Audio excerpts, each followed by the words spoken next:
Good morning. Today we start chapter first. हम आप chapter first start करेंगे data structure.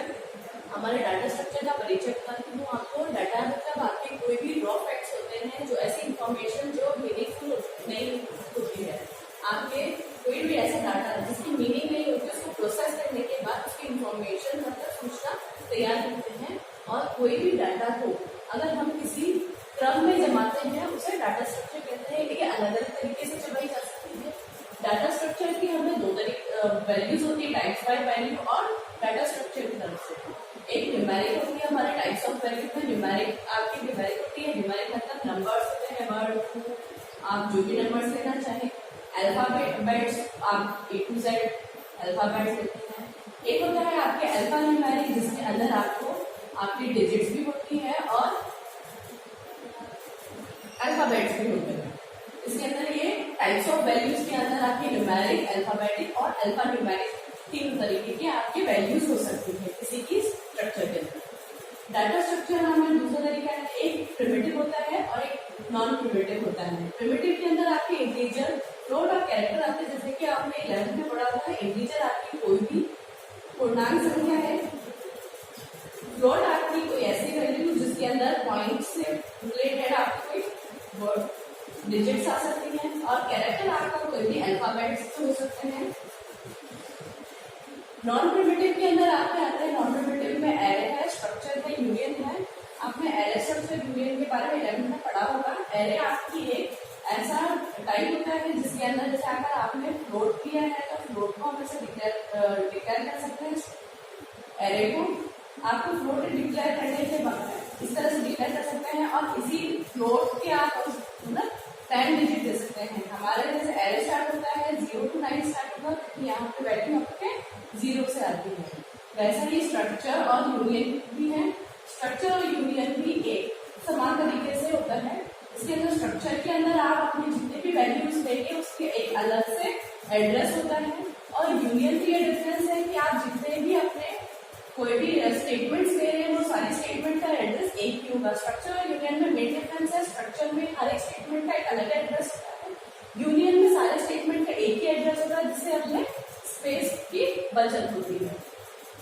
आपके नेक्स्ट है डाटा स्ट्रक्चर। हमारे दो तरीके के स्ट्रक्चर होते हैं, सिंपल और कंपाउंड। सिंपल मतलब सिंपल है, और कंपाउंड आप उसको यौगिक भी कह सकते हैं। आपके सिंपल डाटा स्ट्रक्चर में एरे और स्ट्रक्चर है। एरे मैंने आपको पहले डिस्क्राइब कर दिया है, स्ट्रक्चर डिस्क्राइब कर दिया है। कंपाउंड मतलब यौगिक में आते हैं आपके लीनियर और नॉन लीनियर दो तरीके के स्ट्रक्चर्स हैं। लीनियर स्ट्रक्चर्स में आपके स्टैक है, क्यू है, लिंक्ड लिस्ट है। स्टैक के बारे में आपको बताऊं तो स्टैक एक ऐसी चीज है जो स्टैक आपको स्टैक क्या होता है, किस तरह से वर्क करता है। स्टैक आपका होता है किसी भी एक पर हम डिजिट्स को डाल रहे हैं तो स्टैक, अगर आपके पास ये डिजिट है 9, 8, 7, 6, 2, 1, तो जैसे हमने फर्स्ट वैल्यू को अंदर डाला तो क्या आएगा 9, फिर दूसरी वैल्यू को डाला ये 8, 7, 6, 2, 1। जैसे ही आप स्टैक के अंदर कोई भी डिजिट्स डालते हैं तो स्टैक के अंदर इस तरह से एंटर होती है, जो फर्स्ट वैल्यू दी है वो सबसे नीचे आती है, फिर उससे ऊपर आती है, फिर उससे ऊपर, इस तरह से प्रोसीजर चलता है।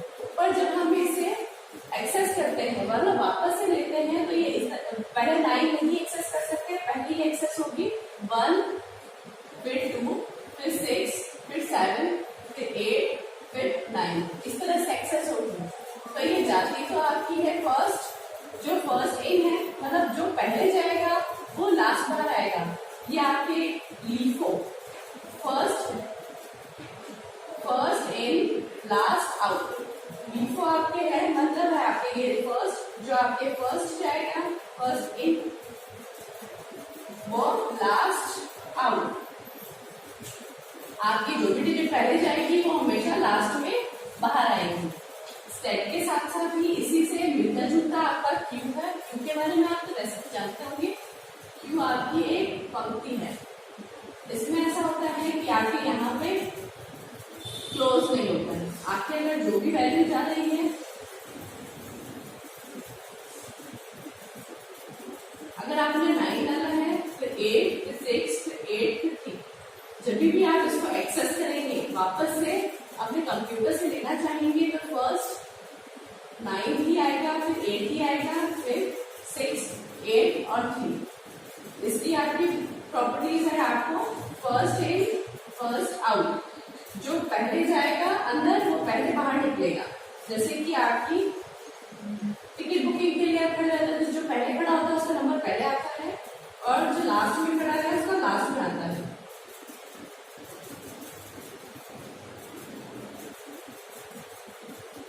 ये आपकी क्यू है, फर्स्ट इन फर्स्ट आउट, और आपका स्टैक था first in last out. Next है हमारे पास लिंक लिस्ट।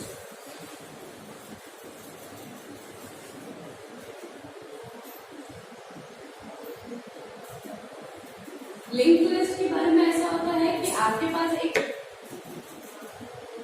एड्रेस होता है, आपकी किसी चीज की वैल्यू है, यहाँ वैल्यू है, और ये किसी चीज का एड्रेस होल्ड करता है, ये दूसरे वापस से डिजिट का होल्ड करता है।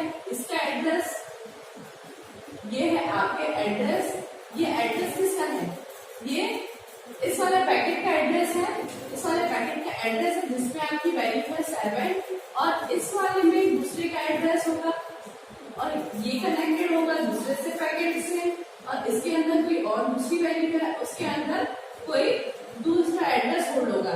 इस तरह से आपके ये एक चेन की तरह होती है लिंक लिस्ट, इसमें एक वैल्यू होती है और एक एड्रेस होता है।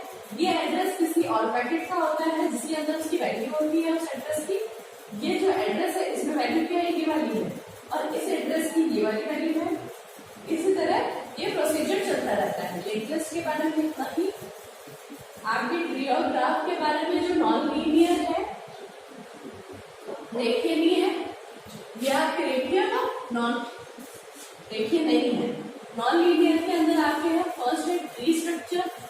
ट्री के बारे में बताती हूँ। अगर आपको जैसे एक डिजिट दे रखी है, आपने उसको इंसर्ट किया तो 18 इस तरफ, फिर ये एक आपका पेरेंट नोड है, ये आपका पेरेंट नोड है, फिर इसके 2 चाइल्ड नोड है, फिर ये पेरेंट नोड और ये 2 चाइल्ड नोड ऐसे आ सकते हैं।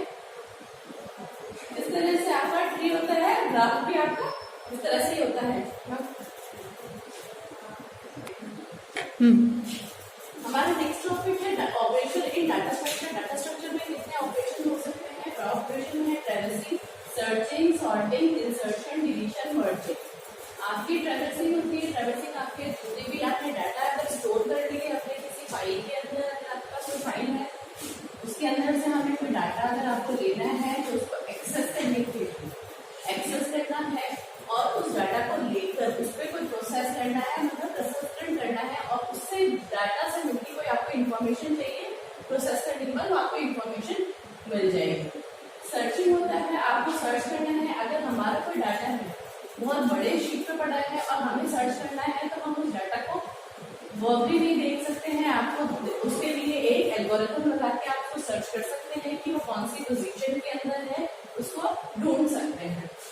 सॉर्टिंग आपका है, अगर कोई चीज जैसे कि हम नंबर्स होते हैं, अगर आपके जैसे रजिस्टर में होता है ACDB ऐसा लगा हुआ है तो हम इसको सॉर्ट करना चाहते हैं, तो सॉर्ट करने के लिए क्या होता है, या तो ये डिक्रीमेंट या फिर इंक्रीमेंट A to Z हो सकता है, और Z to A भी आपको सॉर्टिंग हो सकती है। तो इसको सॉर्ट करने पर क्या आएगा, यहाँ भी आएगा C और D नीचे शिफ्ट हो जाएंगे। तो सॉर्ट करने के बाद यहाँ पे क्या आएगा, B एंड C और D। ये इस तरह से आप सॉर्टिंग कर सकते हैं। ये इंक्रीमेंट और डिक्रीमेंट में, घटते क्रम में और बढ़ते क्रम में भी हो सकता है सॉर्टिंग। इंसर्शन, अगर आपको इसके बीच में किसी डाटा के बीच में कुछ इंसर्ट करना है, अगर 2 डाटा है उसके बीच में कोई वैल्यू आपको इंसर्ट करनी है, मतलब वापस से और डालनी है 2 चीजों के बीच में, तो आप उसको इंसर्शन में डाल सकते हैं। डिलीशन, अगर आपको किसी डाटा को अपने पूरी फाइल के अंदर ऐसा डाटा है जो हमें आप चेंज करना है या फिर उसको हटाना है, उसके लिए हम डिलीशन वाला प्रोसीजर यूज करते हैं। मर्जिंग, अगर आपके 2 डाटा स्ट्रक्चर है, अगर आपकी 2 टेबल है या कहें कि ऐसी 2 फाइलें बनी हुई है, अगर आपकी एक बनी हुई है एम्प्लॉय की नेम्स की, नेम और उनके एड्रेस के साथ, और एक फाइल है आपकी नेम और फोन नंबर के साथ। आपके नेम और एड्रेस और नेम और फोन नंबर, अगर हम इन दोनों को साथ में करते हैं तो आप साथ में करने के लिए मर्ज यूज करेंगे। मर्ज करने के आपको जो मर्ज करके जो फाइल बनेगी आपकी, वो नेम, एड्रेस और फोन नंबर बन जाएगी। इससे ये वापस से दोबारा नाम लिखने के लिए हमारे जो स्पेस यूज होती है वो कम हो जाएगी स्पेस, इसलिए ये वाला मर्जिंग का प्रोसीजर यूज करते हैं। जब हम दो फाइलों को मर्ज करते हैं तो उसमें स्पेस की वैल्यू होती है। एल्गोरिथम है हमारा नेक्स्ट टॉपिक। एल्गोरिथम होती क्या है? एल्गोरिथम ऐसी स्टेप्स होती है जिससे हम अपने जो भी प्रॉब्लम है उसको सॉल्व करा जा सके। एल्गोरिथम होती है सेट ऑफ सीक्वेंशियल स्टेप्स, हमारी ऐसी मतलब आपने जो भी स्टेप्स लिखी है वो सीक्वेंस में क्रमबद्ध होनी चाहिए। आपके ये जो भी आपने एल्गोरिथम लिखी है वो पर्सन की वेरी होती है। अगर आपने जो लिखी है एल्गोरिथम किसी दूसरे ने दूसरी लिखी है, क्योंकि सबकी अलग अलग ट्रिक होती है।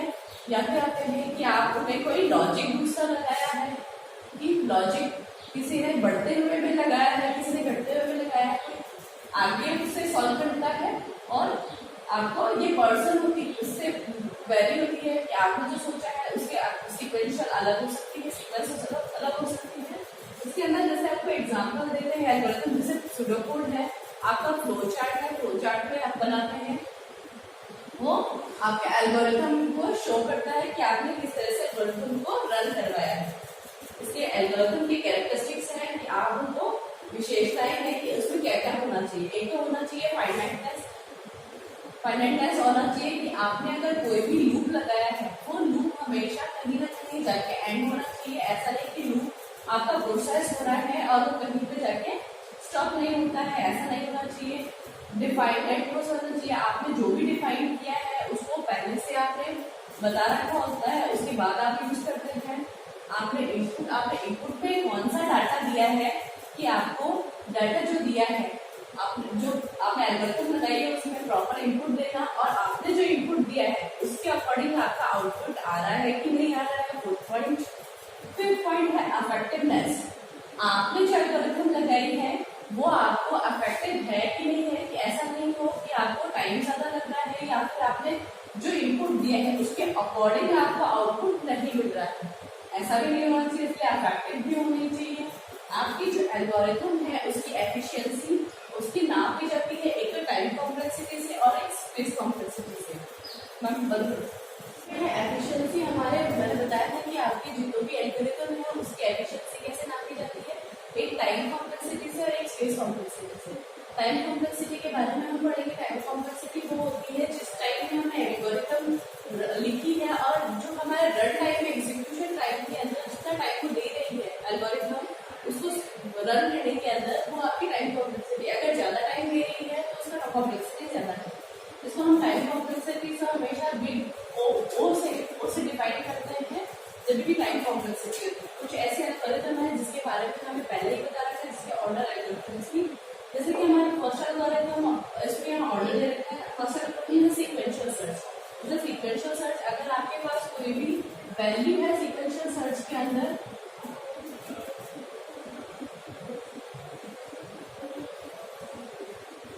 अगर हम आप सर्च करना चाहते हैं इसमें, अगर 1 सर्च करना चाहते हैं तो पहले आपको कंपाइल करना, जैसे आप एल्गोरिथम लिखेंगे उसमें वो फर्स्ट वैल्यू को चेक करेगा, फिर देन सेकंड वैल्यू को चेक करेगा, फिर थर्ड वैल्यू को चेक करेगा। ये सीक्वेंस में सर्च करता है। बाइनरी सर्च के अंदर होता है जैसे कि इसमें सीक्वेंशियल सर्च के अंदर उसको शॉर्ट करने की जरूरी नहीं है। और अगर हम बाइनरी की बात करें तो बाइनरी में क्या होता है, पहले तो इस एरे को आपको शॉर्ट करना पड़ेगा। शॉर्ट 1 2 3 4 6, मतलब पहले तो आपको इसको सॉर्टिंग करनी पड़ेगी, उसके बाद आप सर्च कर सकते हैं। तो वो सर्च करेगा तो सॉर्टिंग करने के अकॉर्डिंग होगी, ये ग्रेटर है तो ये वाला आएगा, इस तरह से सर्च करेगा बाइनरी सर्च। सिलेक्शन शॉर्ट और बबल शॉर्ट में ऐसा डिफरेंस है, दोनों का टाइम कॉम्प्लेक्सिटी सेम है, बट सिलेक्शन शॉर्ट और बबल शॉर्ट में है आपका जो बबल शॉर्ट है वो पहले फर्स्ट वाला सेकंड वाले से कंपेयर करेगा। अगर बड़ा है तो वो धीरे रहेगा, नहीं तो आप उनसे एक्सचेंज कर लेगा, पोजीशन आपकी एक्सचेंज करेगा। फिर सेकंड थर्ड से करेगा, फिर थर्ड फोर्थ से करेगा, फिर फोर्थ फिफ्थ से कंपेयर करेगा। इस तरह सिलेक्शन शॉट के अंदर होता है आपके सिलेक्शन शॉट बबल शॉट से बेटर होता है, क्योंकि इसमें वैसे तो बबल शॉट में 2 लूप लगते हैं और सिलेक्शन शॉट में 2 लूप लगते हैं, पर बबल शॉट के अंदर जो लूप चलेगा वो एन तक चलेगा फर्स्ट लूप, और सेकेंड लूप भी एन तक चलेगा। पर सिलेक्शन शॉट में फर्स्ट लूप तो एन है और यहाँ पर n-1 मतलब फर्स्ट वाली से एन पोजीशन से स्टार्ट करेगा, वो एक आगे लेकर आएगा। क्विक शॉट और लीप शॉट के अंदर है आप जो भी शॉटिंग करते हैं, जैसे आपके पेरेंट नोड है, आपके पेरेंट नोड है, फिर यहाँ फर्स्ट जो आएगा वो यहाँ 2 आएगा, फिर नेक्स्ट वो लेगा जो यहाँ नेक्स्ट उसके राइट साइड में लेगा, आपको फिर वो कंपेयर करेगा कि ये सब बड़ा है कि छोटा है। अगर बड़ा है तो वही रहने देगा और छोटा है तो अगर इसकी जगह पर 4 होता है, यहाँ 4 लेकर आते हैं तो नेक्स्ट जो आएगा वो आपके लेफ्ट हैंड साइड में ऑटोमेटिक आएगा। अब फिर वो इधर से कंपेयर करके देखाएगा कि उसका पेरेंट्स है उसके चाइल्ड नोड से बड़ा है कि छोटा है, फिर इसको वो स्वैप करेगा इस वैल्यू को। तो आपका इस तरह से ये नोड बनेगा। क्विक शॉट और लीप शॉट ऑलमोस्ट इक्वल होते हैं। मैट्रिक्स मल्टीप्लिकेशन एंड एडिशन, आपको मैट्रिक्स पता है, मैट्रिक्स आपके जैसे करना है, आपको मैट्रिक्स की 3 की मैट्रिक्स है मेरे पास,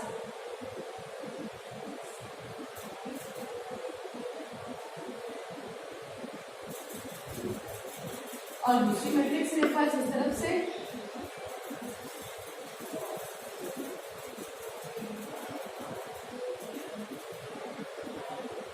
इसमें भी आपके 2 लूप लगे, मैट्रिक्स मल्टीप्लिकेशन में 3 लूप लगेंगे। पहले तो इस वाले पोजीशन को फर्स्ट वाले से इंटू करेगा, फिर सेकंड वाले सेकंड से यहाँ पे एक कॉलम और row, column next column next row, फिर नेक्स्ट कॉलम नेक्स्ट रो। इसी तरह से आपके मैट्रिक्स मल्टीप्लिकेशन भी इसी तरह से काम करेगा और मैट्रिक्स एडिशन भी इसी तरह काम करेगा। दोनों के एल्गोरिथम में एक में 3 आपके लूप यूज हैं और एक में 2 लूप यूज होते हैं। आपके नेक्स्ट बात करते हैं हम स्पेस कॉम्प्लेक्सिटी। स्पेस कॉम्प्लेक्सिटी है आपके एल्गोरिथम, मतलब जितने भी स्टेटमेंट्स हैं वो आपके मेमोरी में कितना स्पेस ले रहे हैं, इस पे बताना पड़ता है कि वो कौन सी स्पेस लेते हैं। इसमें 2 तरीके के स्पेस हम देते हैं, एक तो फिक्स्ड है, एक वेरिएबल है। ऐसे वेरिएबल्स जो कि फिक्स्ड स्पेस लेते हैं, फिक्स साइज होता है उनका, जैसे अब आपके है कैरेक्टर है, फ्लोट है, इंटीजर है, इनका एक फिक्स्ड साइज होता है।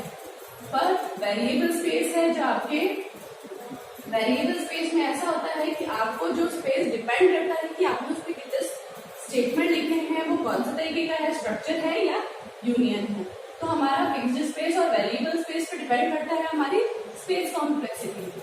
आगे हमारी एफिशिएंसी देख ली, टाइम कॉम्प्लेक्सिटी देख लिया है, एल्गोरिथम के बारे में हमने देख लिया है, स्पेस कॉम्प्लेक्सिटी के बारे में पढ़ लिया है। इसमें फिक्स्ड और वेरिएबल 2 तरीके के होते हैं। आपके क्वेश्चन